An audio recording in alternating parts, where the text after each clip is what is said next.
So good day everyone, my name is Jane Maica Vicoy and my first research topic is the rights of child from Declaration to Convention. The rights of children and youth has been advocating to ensure the young people's rights are respected and protected so that they can achieve their full potential. Such organization has focused on child security, curriculum for sustainable growth, youth entrepreneurship, and campaigning for young peoples to grow up in a safe climate. Each state has a responsibility to support these rights, and this report highlights some of the world's best policy strategies for doing so. The systematic drafting process took 9 years, during which delegates from countries, intergovernmental organizations such as UNICEF and UNESCO, and NGOs such as Save the Children and International Red Cross collaborated to reach an agreement to the convention's wording.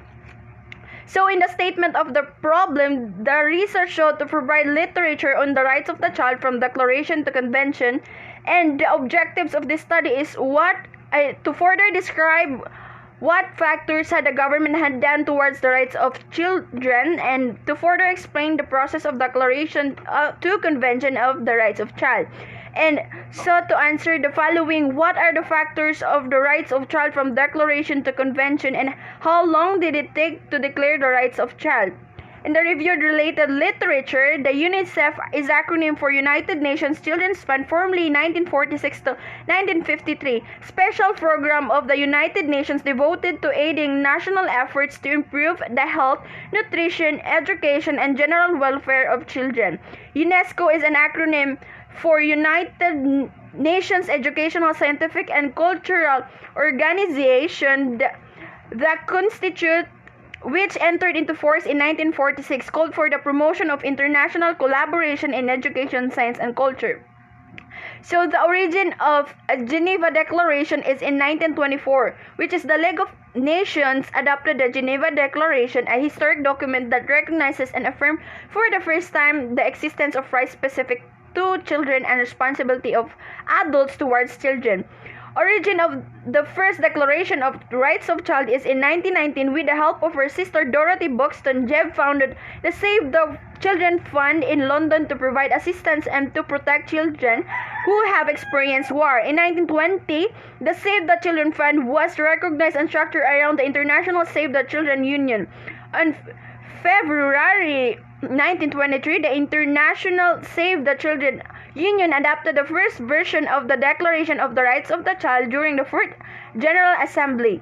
On September 1924, the League of Nations adopted the declaration and title in the Geneva Declaration. It was a historic day, the first time specific rights for children was recognized. So, there are CRP principles, which means child rights, situation analysis, child rights goals, strategy and objectives, program planning and activities, principles, implementation, monitoring, and evaluation. The CRP principle must be integrated at all levels of the software cycle, and as a result, it is critical to have the following guidelines. The rights of children to have their best interests taken into account as a prime factor of any judgment that concerns them. The rights of children to the fullest amount of available support for their survival and development. The freedom of children to make their voices heard in decision making. The duty bearer is responsible for respecting and protecting children and the disadvantaged as compared to other children, and realization for children's rights. So the United Nations General Assembly approved the Children's Convention in 1989, and it was soon signed and ratified by more countries than any previous UN convention. As a result, in 1990, the Children's Convention declared to be part of the law and came into existence. Furthermore, the number of member states who have signed the Convention of the Protection of the Child has exceeded all other conventions. However, neither the Geneva Declaration of 1924 nor the Declaration of Rights of the Child of 1959 identify when childhood begins and finishes, mostly preventing taking a position on a version. Nonetheless, the Declaration of Rights of the Child's preamble emphasizes the importance of special treatment and education for infants, including adequate legal protection both before and after birth.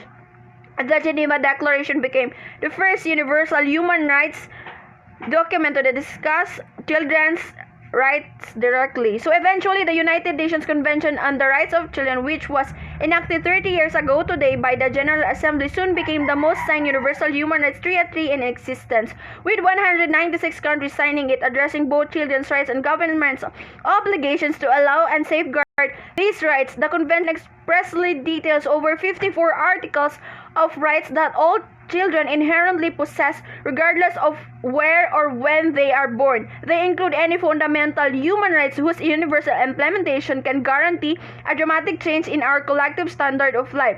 The subsequent Convention on the Interests of the Child comprises 54 articles divided into 3 categories. First is protection, covering specific issues such as abuse, neglect, and exploitation. Second is provision, addressing a child's particular needs such as education and healthcare.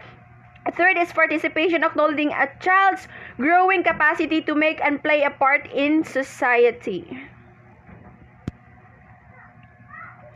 So my second research topic is the historic events of the evolution of human rights law that forms human rights law today.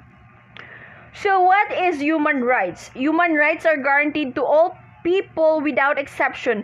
These constitutional rights are built on shared principles such as dignity, justice, equity, respect, and autonomy. Our fundamental rights are now seen in this light, but it was not always. Its origin can be tracked back to ancient tradition and records from a variety of culture. The beginning of human rights can be traced back to the year 539 BC when Cyrus the Great army invaded Babylon, the recent past rather than the distant past in focal point. To continue, some remarks are made regarding human rights laws, 3 generations, which separates from based on first is civil and political rights, second economic, social, and cultural rights, and third is collective and solidarity rights. So in the statement of the problem, with the assistance of some study-relevant literature, it aims to further explore the historic events of evolution of human rights in this article. And the objectives of this study is to further discuss the 3 historic events of evolution of human rights and to state facts regarding on the reviewed related literature and the historic events of evolution. And answers the following questions. What are the 3 historic events of the evolution of human rights? Second is how long did it happen? And third, what are the problems on behalf of the evolution of human rights? The civil and political rights comprises the first portion of the 1948 Universal Declaration of Human Rights, with economic, social, and cultural rights comprising the second portion. The theory of 3 generations of human rights consider this group of rights to be the first generation rights, and the theory of negative and positive rights consider them to be generally negative rights. The phrase rights for civil is a translation of Latin jus civis, rights of a citizen. After the Edict of Milan 313, these rights included the freedom of religion. However, in 380, the Roman legal doctrine was lost during the Middle Ages, but claims of universal rights could still be made based on Christian doctrine. In 1689, English Bill of Rights adopted in England and became an influence to the Virginia Declaration of Rights in 1776, and also became the direct ancestor of U.S. Bill of Rights. So in American adopted this usage to newly freed blacks. Congress enacted Civil Rights Act in 1866, 1871, 1875, 1957, 1960, 1964, 1968, and 1991. So, in the economic, social, and cultural rights, second generation rights, the Universal Declaration of Human Rights recognizes a number of economic, social, and cultural rights, and the International Covenant of Economic, Social, and Cultural Rights, ICECR, is the primary international legal source of this. The Universal Declaration of Human Rights, UDHR, adopted the UN General Assembly in 1948, is one of the most important sources of economic, social, and cultural rights.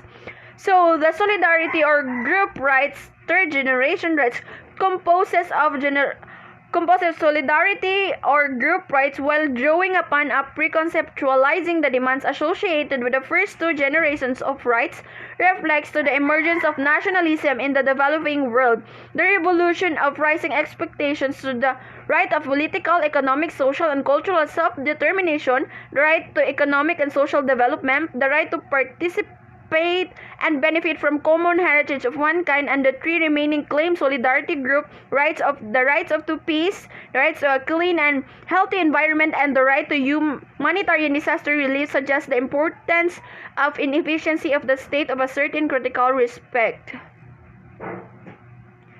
So, nonetheless, the evolution of civil rights shows that the relativist criticism cannot be discarded fully or axiomatically. It also not shocking that it emerged too soon after the Cold War ended. It was first prominently articulated in Bangkok Declaration, which was issued in advance of the Second UN World Conference on Human Rights, which was held in Vienna in June 1993. The end of a bipolar arrangement of alliance that discarded autonomous foreign policy and minimized cultural and political disparities in favor of undivided Cold War loyalties is reflected in the relativist critique.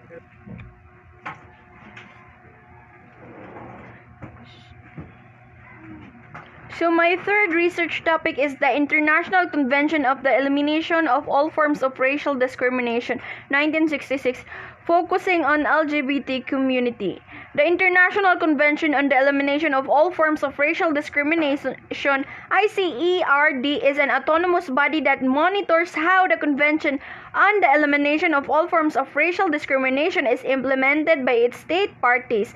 When it comes to LGBT people, they are all treated differently, which may jeopardize their integrity and dignity. This topic will help you understand what popular freedoms are and why they are essential, because we as a whole recognize that each person in this world has no idea what the true value of basic liberties is, whether it is an individual, a climate, or globalization. Everyone is aware of human rights, but few are aware of their true definition. Human rights should be shown to the public to prove that they say that this is true, deal with all citizens with full hate, disrespect, and other issues. So the statement of the problem, this studies the state of elimination of racial discrimination, focusing LGBTQ status, and examines scientific inequalities and resources relating to LGBTQ in terms of all types of racial discrimination, the effect of family and social discrimination, recognition of sexual orientation, gender identity, and expression on health and well-being, the growth transition from adolescence to adulthood in the form of family and social networks, the impact of family and social acceptance of social orientation, the expression of health and well-being, and experience of families with LGBT parents, the impact of LGBT people health on their age, cohort, race, gender, socioeconomic status, and geography, particularly urban versus rural environments, the impact of social determination and cultural influence on LGBT people's health and growth, such as stigma, poverty, and violence, the methodological problems of conducting studies on the disparities, opportunities, and goals in the LGBT community, and education in science to advance the awareness of LGBTQ civil rights. So, this objective of this study is to learn more about 1966 International Convention of the Elimination of All Types of Racial Discrimination, which focuses on the LGBT community, the effect of social determinants and cultural pressures such as stigma, racism, and crime on LGBT people's health and development. And the research questions are: what are the factors of discriminalization? Why most people focuses on victimizing LGBTQ? How does discrimination affect their living experience? So, LGBTQ is an acronym for lesbian, gay, bisexual, and transgender community. Discrimination is the unjust, prejudicial treatment or different categories of all people or things, especially in the regards of race, age, and sex. Definitely, the people who identify as lesbian, gay, bisexual, and transgender are having some kind of experiences like discrimination, also known as microaggression. In short, microaggressions can see in this society and commonplace interactions that persuade in a big and wide variety of social setting. So, According to CAP's data from a national representative poll of LGBT people, 25.2% of LGBT respondents have faces discrimination in the last years regardless of their sexual orientation or gender identity. Despite improvements, bigotry remained a pervasive danger to LGBT people's well-being, health, and financial stability in 2016. According to January 2017 report 68.5% of respondents said discrimination had a negative impact on their psychological well-being. Discrimination has a negative effect on 47% of respondents' spiritual well-being, and discrimination has a negative effect on 38.5% of students' school environment, and 52.8% said that prejudice has a negative effect on their workplace, and 56.6% claimed that it has a negative effect on their neighborhood and culture. To encounter the numerous health and inequalities that lesbian, gay, and bisexual and transgender people face, access to appropriate care is critical. Victimization is linked to negative consequences. However, most existing literature among LGBT people, the rich narratives and varied experience of LGBTQ community members, and the perception of school background may also be mechanism that defines how victimization relates to bad outcomes remain underserved, and sometimes between structure and personal level components accessed within most of the extant literature among LGBT people. The rich narratives and varied experience of LGBT community members and perception of context may also be mechanisms that define how victimization relates to poor outcomes. There is, moreover, our interpretation of this research aims to learn about the commonalities of LGBTQ living.